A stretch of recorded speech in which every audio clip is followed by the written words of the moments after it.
The New York University Clive Davis Institute launches a new course about Taylor Swift. And I guess the course is designed to cover the legacy of pop and country songwriters, discourses of youth and girlhood, but most importantly, the politics of race and whiteness in popular music. And so my question to you all, and you have to answer, is this the best way we as a country, and I guess NYU as a university, can think of to teach about white privilege? Is it through Taylor Swift? I originally said no in my mind, but I kind of want to think like, okay, how do you want to get kids to eat their vegetables? Most people say, my kid needs to eat his damn broccoli, and you're like, well, he hates it. And you're like, well, pour fucking cheese all over it. and that's kind of how I approached like thinking about this, because there are probably like just hundreds of other like historical examples that we could be teaching if we want to cover these topics, like discourses of youth and girlhood and like whatever, like they're like impacting, because like Taylor Swift has like foundations and she's like very altruistic, quote unquote, or whatever, with like how, I don't know, in her public outreach and shit and like whatever. So as far as like role models go, sure. And I think because it's such a modern age of like TikTok and fucking Instagram, this is like pertinent to probably bridge those gaps of where like people don't give a shit otherwise. And so if you have someone in this like medium that people are already consuming and is going to be, but I cut myself off there because teaching this in like higher academia just is like, it's making me like cringe, because I just can't go inside, think about going into an auditorium and then like a professor with like a tweed jacket, just like puts on, Shake It Call Off. Me Sometime or like Call Me Maybe or whatever that song is called. No, that's not Taylor Swift. Wait. That's Carly Rae Jepsen. Yeah. Whatever. Okay, You tried. I tried. Okay, I tried. Anyway. Now I'm looking okay. up like, what's one of her songs? I just can't. Okay, Anyway, wait, go ahead. Ian, you can back me up on this because we're both English majors, undergrad. So That's why we're both unemployed. I'm employed. What's that like? I don't know, whatever. It doesn't matter. I had to do a lot of hoops to get to my job. Okay. But for what she is, like, I can be like a Taylor Swift fan, like for what she is. Are you a Taylor Swift fan? Well, I like reggae music, so not particularly, but like I like internet studies, and I went to graduate school for digital anthropology, so I love like online pop culture stuff. So when she's talked about in the media, when it goes online, blah, blah, blah, whatever, that's a completely different topic. But the point is like the whole stuff about like youth and girlhood, I take a little bit of I don't know about all that.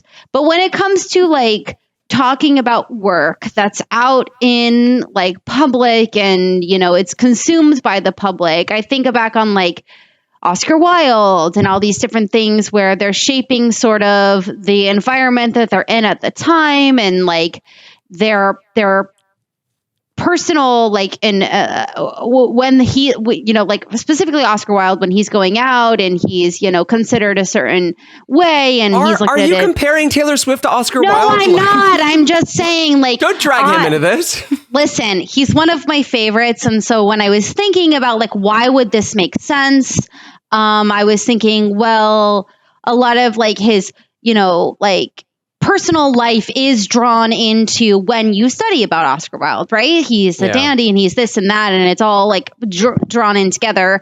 I don't know how to reconcile all of that. That was just like my first thought when I was like, oh, there's going to be a Taylor Swift class at NYU, which I applied to for grad school. And now that I know that class is there, I'm glad I didn't go there. But the point is that like it makes sense on a certain level, depending on, I guess, what you're interested in and what you're studying.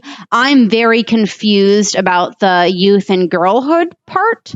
I am interested in the lyrics that she writes within the cultural relativity of our now.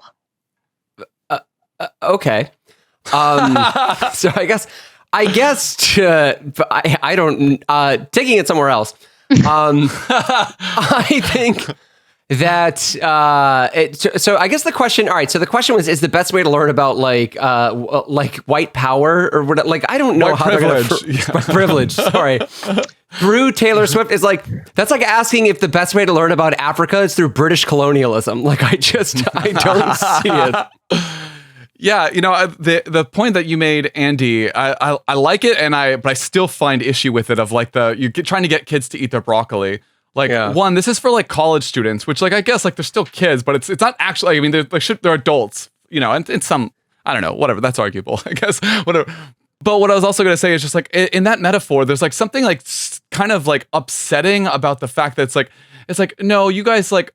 Let's try and make white privilege or like the conversation of white privilege as palatable as possible by having like the icon of white privilege be like the medium through which you like learn about this. Like Taylor Swift was like, her family's rich. She was like taught, she was like given like acting and music classes as a child. Like she's basically was born and bred to be this through white privilege. And you're like, and I guess like maybe that makes sense. It's like, okay, well if it's a case study of white privilege, then I'm on board. But if it's basically like, let's talk about why white privilege, like let's just explore the ideas and like, but also talk about Taylor Swift. Then I'm like, well, it's kind of bullshit. You're like kind of celebrating the issue while talking about the issue. If you read the rest of it, it says something about like, let's talk about her as a creative entrepreneur as well and appreciate her. Gross. If you look at like the syllabus, they posted in the article you guys sent us, like they posted like, this is what the syllabus says. And the very first bullet point in the syllabus is learning about her as a creative entrepreneur and talking about copyright law and talking about ownership and all this kind of stuff. So the white privilege and the all of that stuff is, I feel like, slightly an afterthought, to the rest of the bullshit that they're talking about. I mean, I do believe that this isn't like, it's in some kind of like music appreciation, like sort of class, right? Am I right or no? I mean, I have no idea what the Clive Davis Institute is. So neither do I, but I think it is music, actually. Yeah, so there's some sort of music appreciation, like class or whatever attached to this. And so like, yeah, cool. Let's talk about like, it's so much on the back burner that it's like slightly insulting. So that's why I also feel like slightly insulted when they're going to want to talk about girlhood through her music. It's like, whatever. Maybe you just talk about her being a lyricist or something and how like, certain chords work and they sell. I mean, like when I read the article too, like they point out that the class is being taught by like a self-proclaimed Swiftie, which I feel like defeats from the Rolling purpose. Stone. Yeah. She's a Rolling Stones like person. Yeah, which is notorious for like it's really hard-hitting journalism and like just the in-depth analysis that goes into their fucking writing. I feel like everything I read about the class, it just feels like propaganda, basically. Like it would be like, I don't know, a class taught by Kim Jong-un on honesty. Like it just doesn't. I'm my first reaction is like, I think Andy kind of touched on this earlier, but like, I think in the context of like, if this was like a postmodernist class and it was like examining how like low art gets elevated by capitalism and turned into like this fucking religion, then I think that could be like very beneficial. But I don't think it's like from a line in the syllabus, it says, students will learn about the politics of race and contemporary popular music and interrogate whiteness as it relates to Swift's politics. She doesn't have fucking politics. Like Shay and I were talking earlier, like I remember in 2016, her fans were like fucking begging her to say something about like Trump or whatever. Like please tell people to vote for Hillary Clinton. And like, she didn't say anything because she was like, well, there's a potential I could lose a lot of album sales. So I'm just not going to say anything.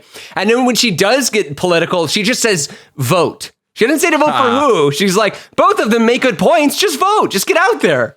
All right. So I think she baked cookies that said vote on them. Wow. Whoa. All right. So we're out of time here. So in the seconds remaining, Rachel, Taylor Swift class, good or bad? Bad. All right. Andy, good or bad? Toxic, useless. Ian, good or bad? I've already registered. I can't wait for my first lesson. Same. I'm set to audit it. So awesome. Thank you guys so much. And we'll see you next week. Goodbye. Camp Education, whatever.